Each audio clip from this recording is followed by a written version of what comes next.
Welcome, everyone, to another episode of Café en Cuveda, an Ethnikos Kyrikas and National Herald podcast.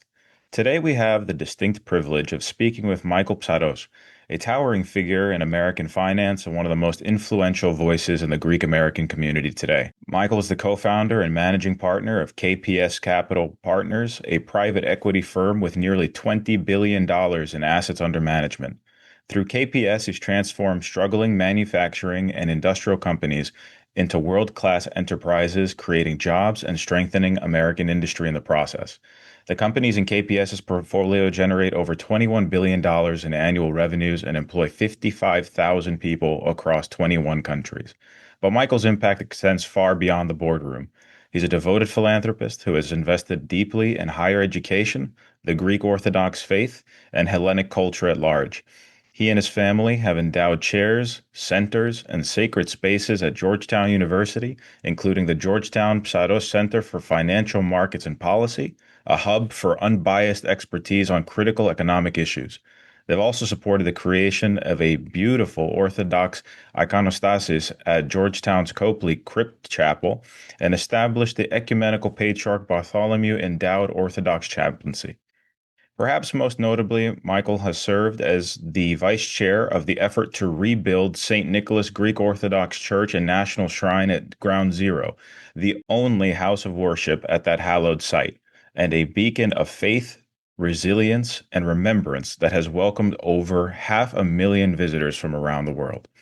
For his exceptional contributions to business, philanthropy, and Hellenism, Michael has been honored by the Hellenic Republic with his image on a commemorative postage stamp, and he has served since 2014 as an Archon of the Ecumenical Patriarchate. Michael Psaros, welcome to Café en Cuveda. It's such a privilege to speak with you. Kalimera Eraklis. It's actually my privilege to be asked to be on your podcast, and I would like to say Chronia Pola to all of your philo akuates. Well, thank you very much. Chronia Pola to everyone involved with the Greek American community and all those who will be listening to this podcast. This is the first podcast that we are doing in 2026, and we couldn't get the year started better off than with speaking with Mr. Psaros. Mr. Psaros, you are known as a leading global investor and business leader, but you grew up as the grandson of immigrants from Chios and a child of the Greek American community. How did that upbringing shape your character, your worldview, your sense of responsibility?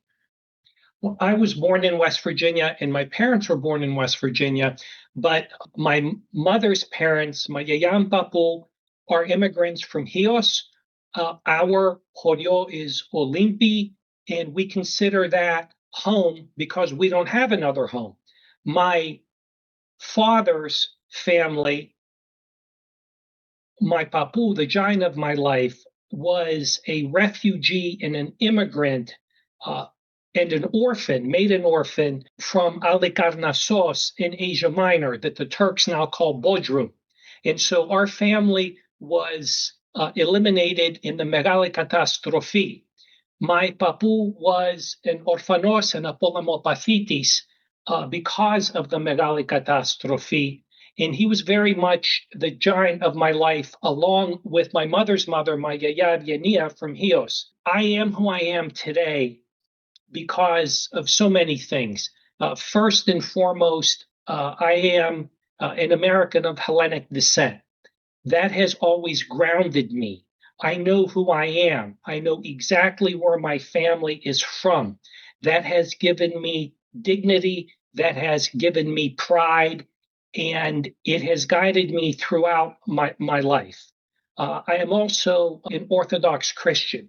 I have no time at all for Americans of Hellenic descent in this country or Greeks who are not practicing members of the Orthodox faith. To be Greek and not Orthodox is to breathe with one lung. It was the church for 400 years when we were enslaved by the Turks that kept not just the faith alive, but also our culture, our language. And so being an Orthodox Christian has also been central to who I am today. And then finally, as you said, and I say this with great affection and with great pride, I am the son of a steel town There is nothing that I'm more proud of than being born in Weirton, West Virginia. Over 100 years ago, when E.T. Weir built Weirton Steel, it attracted immigrants from all over Southern Europe and Eastern Europe. And at one point in time, in a community of 25,000 in the 1920s and 30s, there were over 4,000 Greek immigrants who were attracted because of the jobs that were available. And so everywhere I go in our Hellenic community in the United States, when somebody hears that I'm from Weirton, they will say, oh, when my family first immigrated 100 years ago or 80 years ago, my Megalo Papu, my Papu, my Baba worked in Weirton for a while. And so the Weirton diaspora is extensive and pretty amazing. Today, our church, I.E. Bandis, All Saints, is a beacon of Hellenism in Orthodoxy in the Ohio Valley. And everything that I learned from my grandparents, my parents, who are amazing, as well as the community in I.E. Bandis that I love and support very much. Mr. Psaros, I mean, you just discussed how critical faith played a role in your upbringing, and the place where you were brought up means so much to you. As somebody who is also somebody who grew up in the Greek American community, my parents were both immigrants. How difficult is it for somebody who might not be from a large Greek population center, like, say, New York, say, Boston, say, Chicago, Philadelphia, you name it? How difficult is it, especially one generation removed from coming over from Greece? How difficult is it to maintain your Hellenic roots and your Hellenism at large? Because I'm sure that in West Virginia, to have been Greek at that time growing up, it must have been a very, very different experience for you rather than some other kids who might have been there for their families might have been there for generations and generations. You know what, Eraklis, this may surprise you. Now, remember, I'm 58, so Mhm. you need to go back half a century. But when I was growing up, we had a very large, still immigrant, still Greek speaking community back home. Now, that has evolved as all churches have evolved in the 21st century. And so I didn't speak English until I went to kindergarten. Okay, now Mm. think about that. I was born here, parents were born here, and in our community, we would refer to Americans as Americani. And let me tell you how that was, how the world was divided. When I would go to my friend's house, if their mama put corn oil on a salad, I knew I was in a house with Americani, as opposed to not just Greeks, but our brother Italian immigrants, our brother Serbian immigrants that were, of course, using olive oil. So Mazzola versus Eleolado was the fault line between were you an ethnic or were you Americani? That's a good cultural delineator there. Mazola oil or olive oil, extra virgin. And when I went to college Yeah. at Georgetown, I couldn't understand literally how every one of my of the students, the kids I was in school with, or my professors, or anyone would ask me, "Does your family own a diner?" Because everyone back home worked in the mill. Okay, like my dad was one of the senior executives in the mill. I didn't understand this whole diner thing until when I was 22. I graduated, I moved to New York, and then I very quickly understood why everybody asked me if my family owned a diner. Every single diner was owned by Greek people. The waiters were Greek people. The busboys were Greek people. The host was Greek. So, fair question, but in your particular instance, not relevant. Was there a particular moment in your life or early on in your career, your professional career, that you realized that finance and industry would be your path and that you could operate at a truly global scale? Or was there part of you that maybe wanted to follow in your dad's footsteps, maybe, or do something that might have been more normal sounding to a lot of the people back home? So this is my story. And this is why back home, really to this day, that defines me.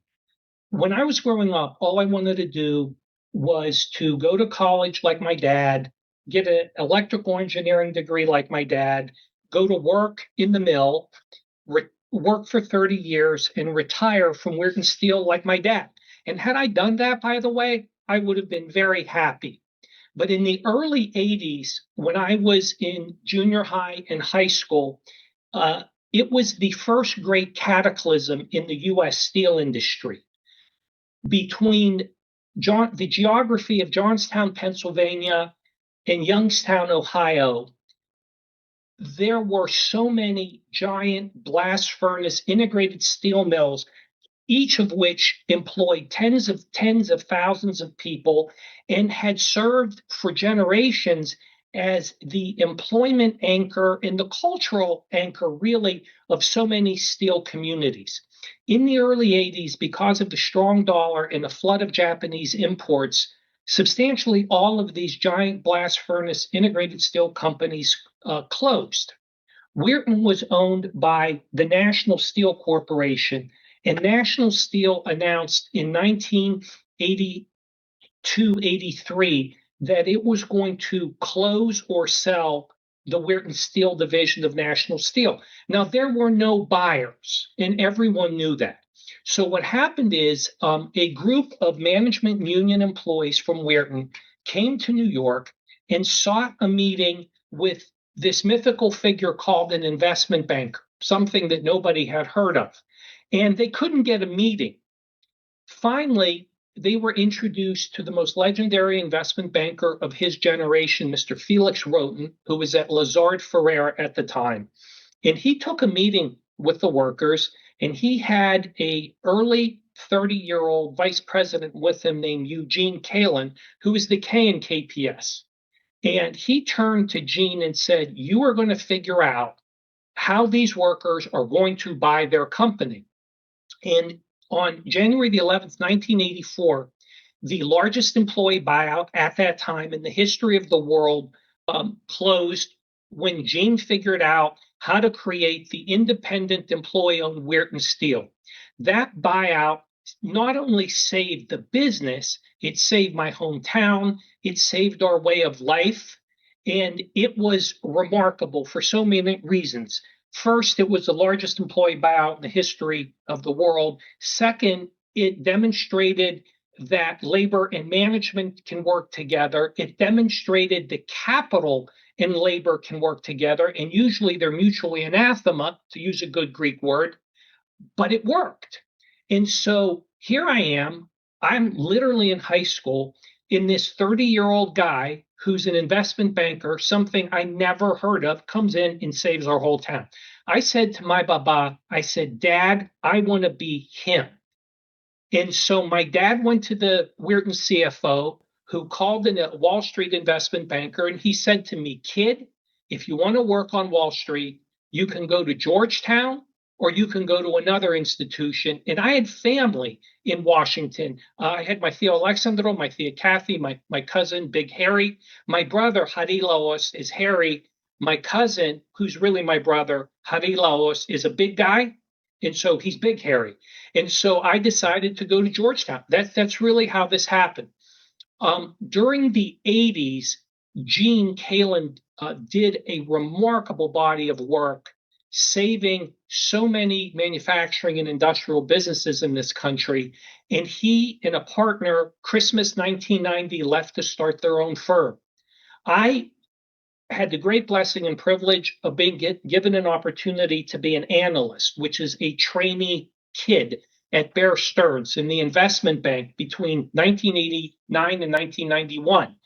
In the spring of 1991, everyone at Weirton said, "Look, Gene left to start his own firm." I walked from 245 Park, 25 feet across the 230 Park. When I told Gene my story, he was in shock, and he gave me a job offer on the spot. Now, keep in mind, the firm at that time had 4 people. And so my partner, David Shapiro, my brother Dave, for 34 years now, started 2 weeks before me. And between 1991 and 1997, we basically did industrial manufacturing buyouts, but without capital. In the summer of 1997, Gene, Dave, and I, along with Raquel Palmer, we've been together for 31 years, sine qua non, the most accomplished woman in the buyouts business globally. We decided to raise our first buyout fund, which we did in early 98, and the rest is history. And so the word Wall Street has been used a lot in this podcast so far, at least. I don't work on Wall Street. I am an industrialist and a manufacturer. If you asked my kids or who are now adults, but my partner's children, what does your father do when they were growing up? They would say he's a manufacturer, he's an industrialist, not that he's in the buyout business or that he works on Wall Street. Yeah, Mr. Psaros, you said before about how your entire town was saved by what was an audacious deal at the time, something that people had never seen before, and a lot of people that were being saved had never even heard of an investment banker, from what you're telling me.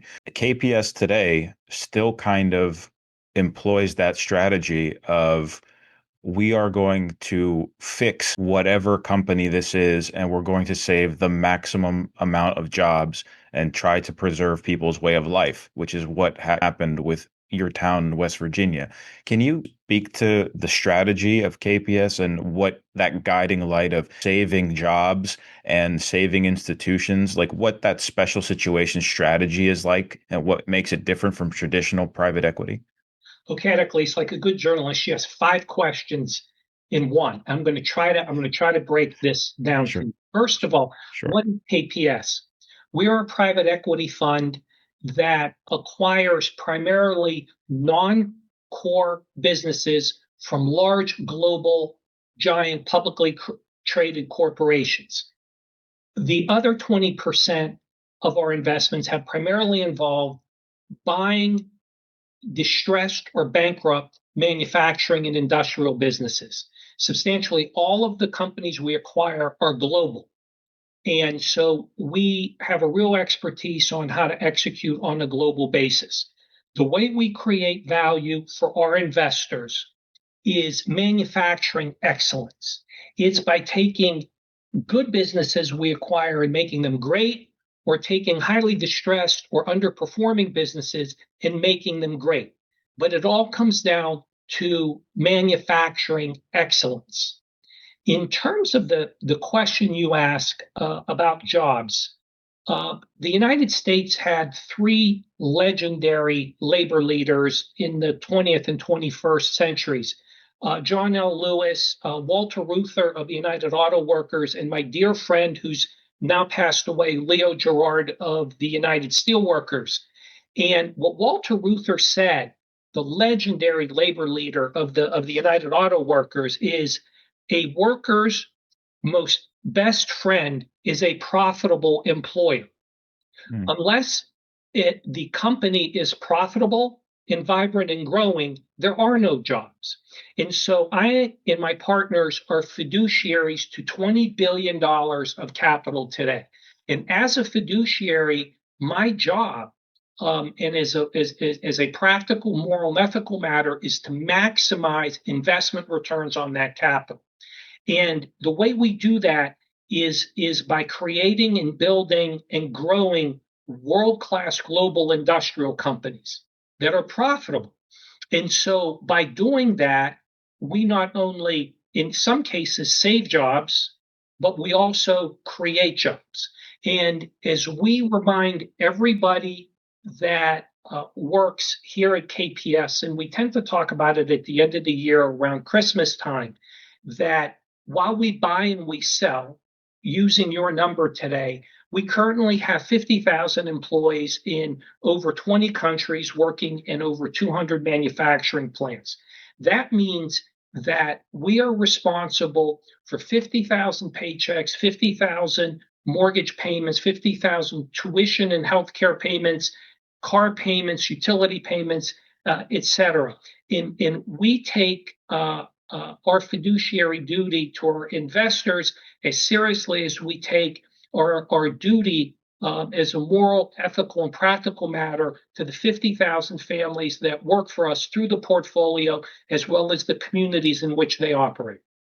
Those folks aren't just numbers on spreadsheets. Those are people. Those are lives that are affected by the performance and the job that you guys do in preserving their way of life, and like you said, even creating more opportunities for them possibly in the future. Looking We do back, business at Eraklis. We do business, and I like to say, not just on a Hellenic podcast, but anyone that Googles me, I discuss this very publicly. We do business with Philotimo.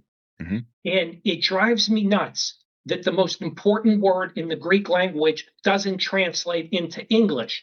And because we do business with Philotimo, we believe that everyone has been blessed with a divine spark.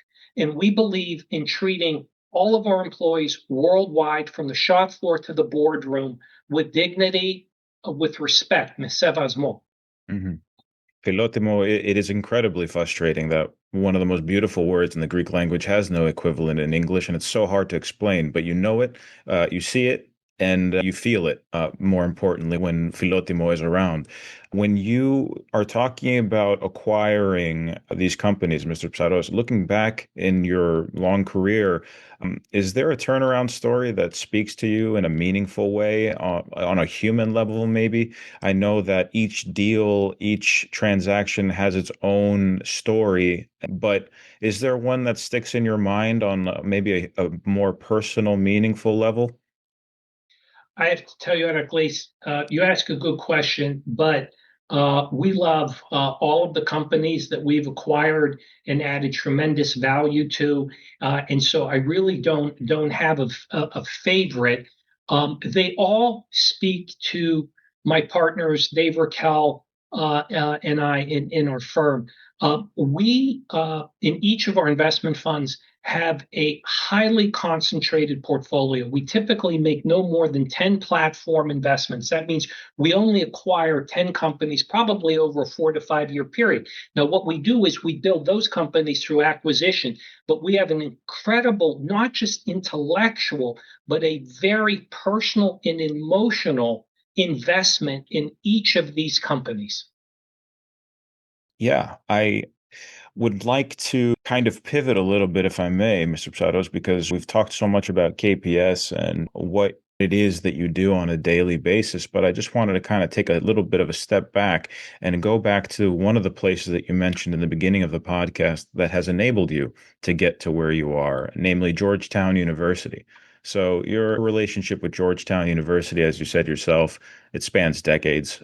As an alumnus, a longtime board member, and now through endowed chairs, chaplaincies in the Georgetown Psaros Center for Financial Markets and Policy. What motivates this deep, sustained engagement with Georgetown in particular? How do you see the university performing? Because as we've seen over the last months and maybe up to a year, the relationship between the American public and higher education has come under strain. And that has come from a political place, that's come from a societal place. How do you see that environment, and why Georgetown?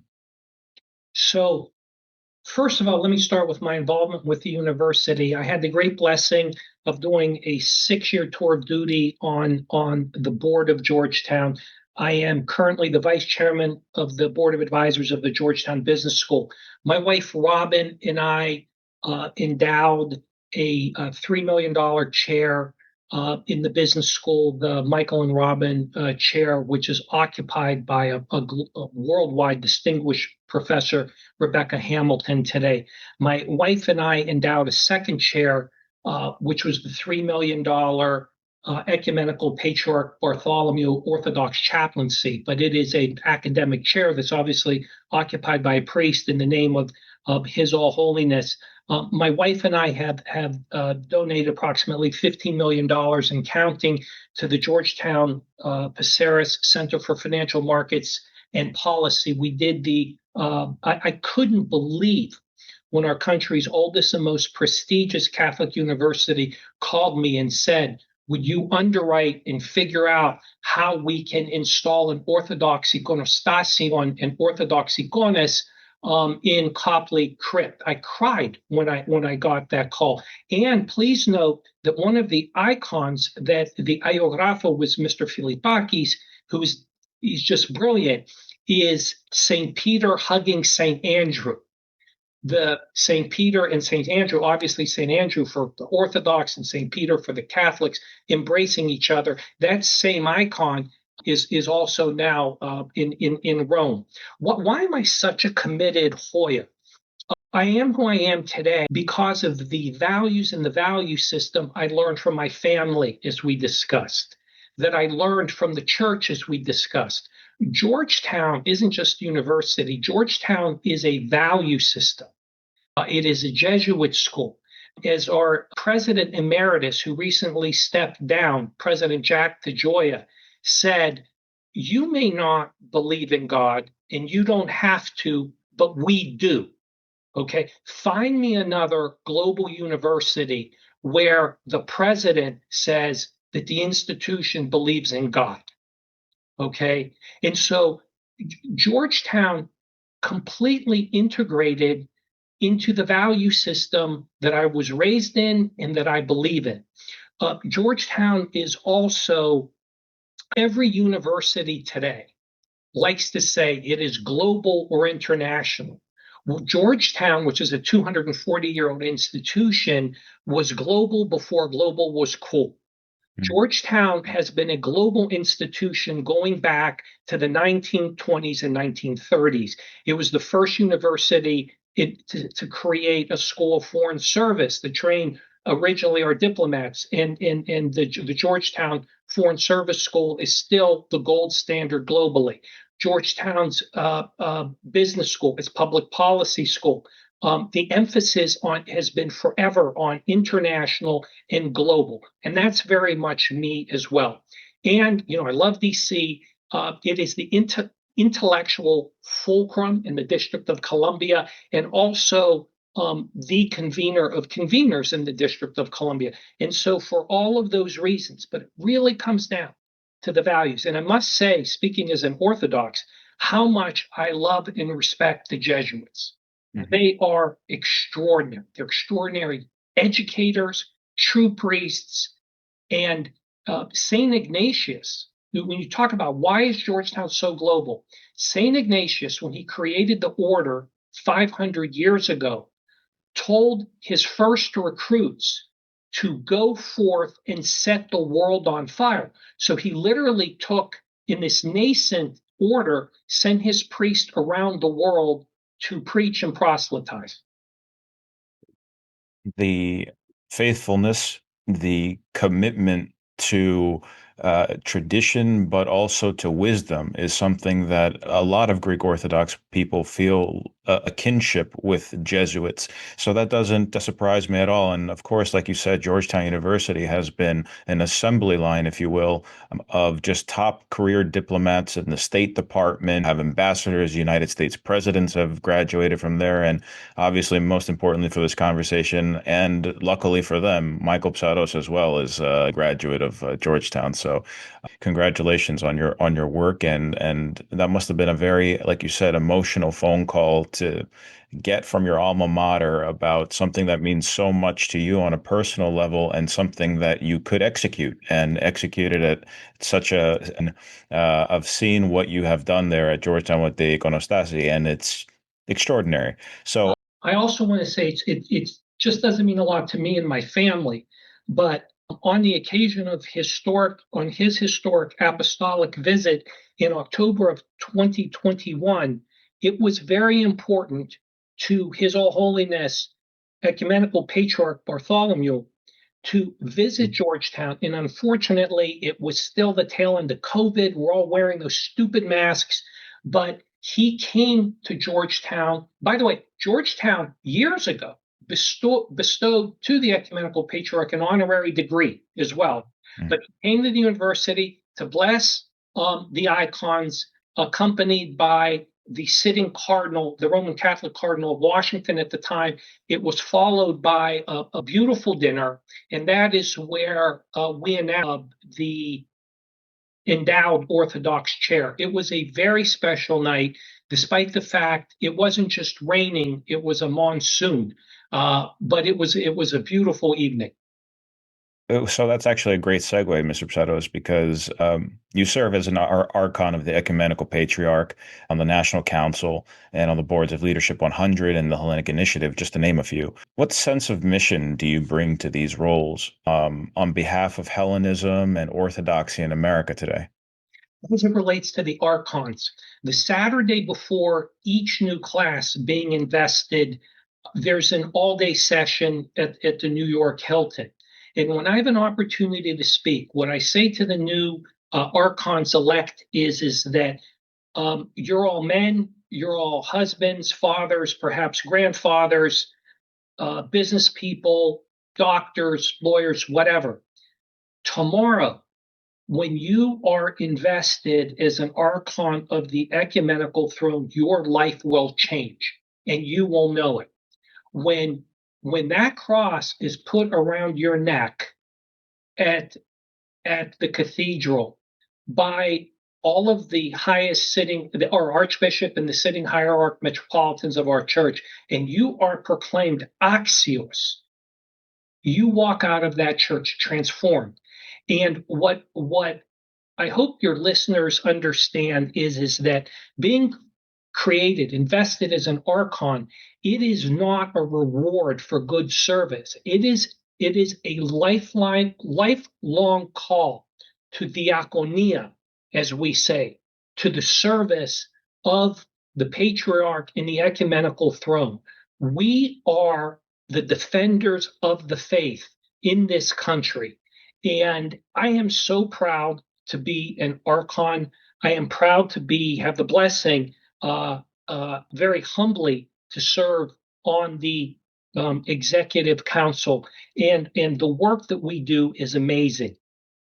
As it relates to Leadership 100, I would encourage everyone listening that has the resources to become a member of Leadership 100. Leadership 100 was created decades ago by His Eminence Iakovos of Archbishop Iakovos of blessed memory, along with a much younger Father Alex, my Alpha and Omega.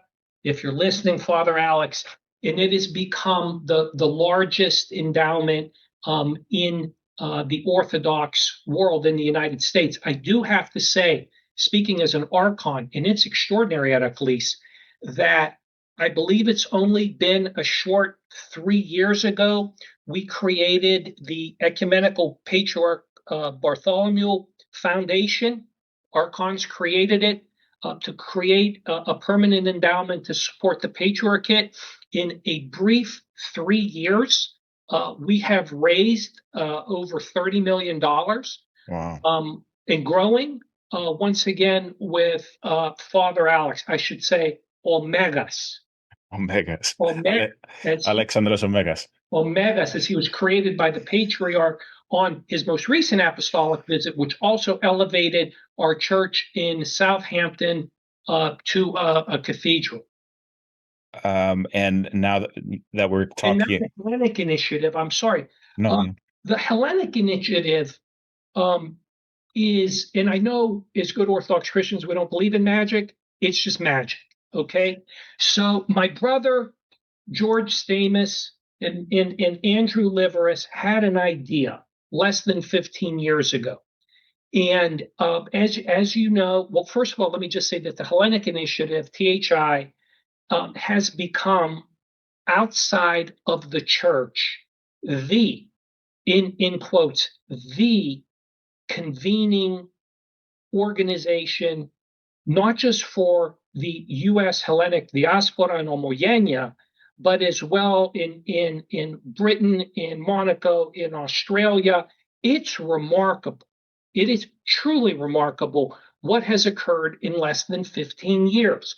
And the Hellenic Initiative, if you look at the board, and I say this with great humility, but it's just the truth, is our leading Hellenic American business people. Everyone on the board has accomplished unbelievable things, and they've all come together because they care for Greece. And so the Hellenic Initiative is 50% teaching entrepreneurship and sponsoring business and businesses in Greece. And also the other half is philanthropia, which is philanthropy. The unexpected silver lining of the Hellenic Initiative has been what a magnet it is for our youth. We have our new leaders. Every event the new leaders do worldwide is sold out with young people in their 20s and early 30s. The networking, the parea is just unbelievable. And so we thank George and Andrew for their vision, their Odyssey, their leadership. And I would encourage everyone listening to please join the Hellenic Initiative. It's fun, okay? It's just everything we do is just fun. The energy, the creativity, the parea, the kefi, please join.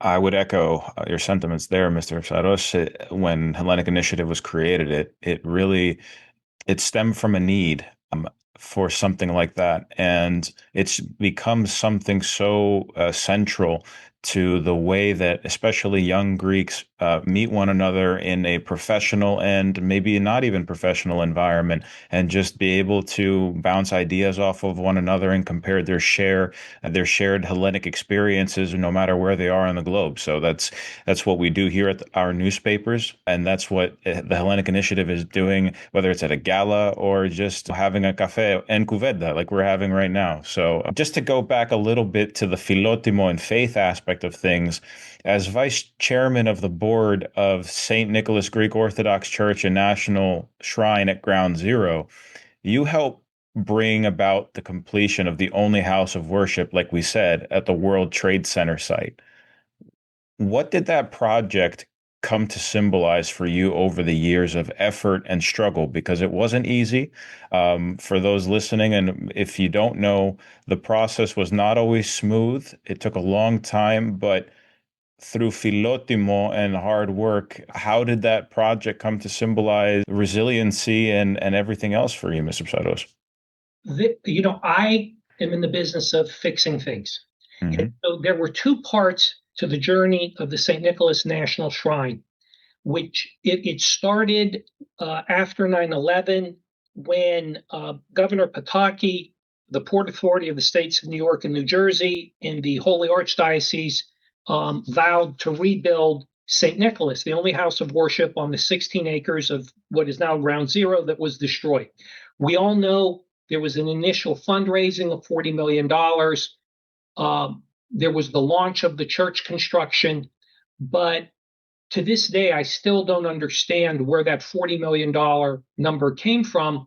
And very simply, the construction process ran out of money. The St. Nicholas, which was just a concrete structure on top of Liberty Bark, was wrapped in plastic, as we referred to it as a hefty bag, and it was an abandoned cold real estate project in Lower Manhattan for the better part of 2.5, almost 3 years. Dennis Neal, my friend, brother, and mentor, and an unbelievable Greek American, along with Father Alex, we formed the Friends of St. Nicholas in 2019. We signed a document whereby it was a tripart agreement between the Archdiocese, the Port Authority, and Friends of St. Nicholas, whereby Friends of St. Nicholas was charged exclusively with fundraising and building and completing the National Shrine. We raised originally $40 million between January 1 and in the start of COVID in March of 2020, which, the word thagma is overused, but His Eminence Archbishop Philotimo and I, if I had $1 to give to the church, for every time he and I have used the word Fagma in connection with St. Nicholas. We then raised another $10 million subsequently in our community, but we built it despite COVID and some delays. We built and completed the National Shrine on time and on budget. I want to repeat, on time and on budget. I have thanked and will spend the rest of my life thanking the very small group of families, 30 or 40 families, along with a very small group of institutions, which you can name very quickly, Leadership 100, AHEPA, Philotimo, etc., that donated the incremental $50 million that resulted in the National Shrine. The National Shrine is, without question, and His Eminence would say this to you, the most visible symbol of Orthodoxy in the United States, period. The National Shrine is the most visible symbol of Hellenism in the United States, period. Since we opened our doors on December the 6th, 2022, it's only been 3 years, we have attracted almost 600,000 people from around the world. I'm going to use an estimate that 95% of those visitors are not Greek and not Orthodox. And why do they come? Why do they come from all over the world? It's because they understand that St. Nicholas symbolizes the triumph of light over darkness, of good over evil. And the Christians of all denominations that walk through those doors understand that St. Nicholas represents resurrection, and we are the people of resurrection, over death. It has become the ecumenical convening point for all faiths in New York. And at its core, at its mission, St. Nicholas is a missionary church. It is Orthodoxy's missionary witness in the United States and to the world.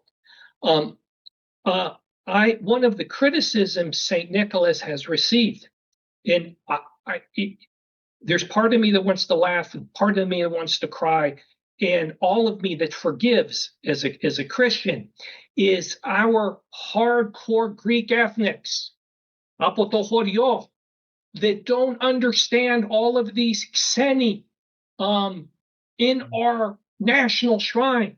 The reason we built the National Shrine, there's 2 reasons. First, it is, to use a good Greek word, the cenotaph, like the tomb of the unknown soldier, for the 3,000 people who were murdered and martyred that day. Don't ever say that they died that day. They didn't die that day. They were murdered and martyred in the name of religion. So in the name of religion, we built the cenotaph in their memory.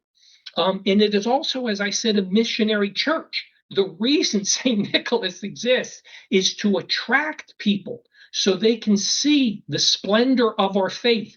And we have done a remarkable amount of adult baptism. So many adults have embraced the faith because they were so moved by what they have seen. For all of your listeners worldwide, throughout the United States, when you come to New York, the first place you must visit is a St. Nicholas National Shrine in the middle of Ground Zero on Liberty Park. Your Baba, Eraklis, wrote an editorial after our first Pascha that I read over and over, where I for your listeners that aren't familiar, in our first Pascha, we had over 2,000 Orthodox faithful from across the Orthodox churches process the cross through the 16 acres of Ground Zero, the most secular place in the most secular city in the United States. Last year, because Pascha's Western and Eastern were the same, we processed the cross from a Catholic basilica in Brooklyn over the Brooklyn Bridge to Ground Zero to St. Nicholas. It's just remarkable. And in an editorial your Baba Mhm. wrote, something happened last night, that somehow St. Nicholas became the center of gravity for Hellenism and Orthodoxy in New York City. He said something over the last decades has just changed overnight. And I read that editorial or op-ed all the time.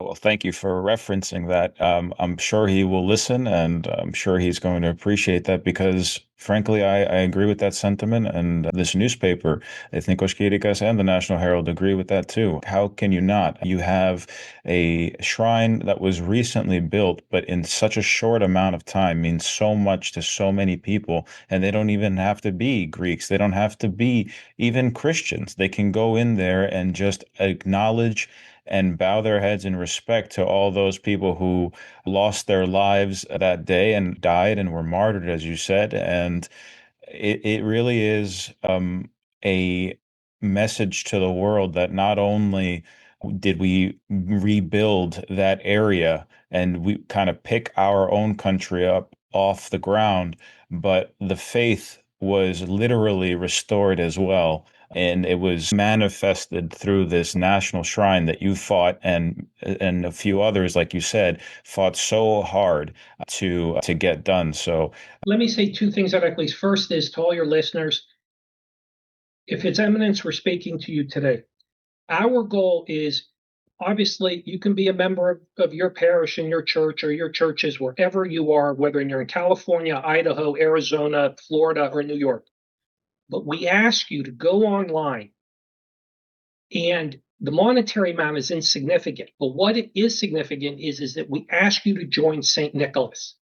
Every Greek in this country should be a member of the St. Nicholas National Shrine because of the symbol, as you said, Eraklis. yeah, that goes way beyond your zip code or your state lines. That is a symbol of enduring resilience of the faith, and of what it is to be a Greek American. So, absolutely, I highly encourage everyone listening and watching on YouTube or wherever you get your podcasts to sign up and join and become a supporter of the National Shrine. And So, St. Eccles, yeah, anyone running a business, whether it's the National Herald or any business, knows that priorities are established from the top. hmm That the day that His Eminence Archbishop Philotimo of America was created Archbishop on a beautiful June day, in his inaugural speech, he said that his first task was to complete the construction of the St. Nicholas National Shrine. He made it a priority. He made it happen. Without his leadership, it wouldn't have happened. I also want to say that since we've opened, his physical presence, constant physical presence at Ground Zero at St. Nicholas has been incredibly important. So, Christos and Masviotate. leadership begins at the top. It's a tone setting. It's an example setting thing. So, and Mr. Psaros, just to, because I know you have a busy schedule, to end on, we just talked about what Ground Zero, what the National Shrine means to you and to everyone who's Greek and non-Greek alike. But when you think about you, when you think about legacy beyond balance sheets, beyond buildings, beyond mergers and acquisitions, what do you hope people will say your life's work stood for, both in the business world and in the church? Well, I my legacy, as anyone's legacy, starts with their grandchildren. And 5 months ago on Monday, I became a papu. My Axios. daughter Alexandra, who was the first bride to get married at a fully completed St. Nicholas National Shrine, made me a papu 5 months ago. We have a baby Talia, and so she, in that magic moment when she was handed to me, I understood what my priorities and my legacy are. And every Papuan Yaya, and I know you have a very young listenership, but you'll get there one day. Yeah. It changes your life. So that's my legacy.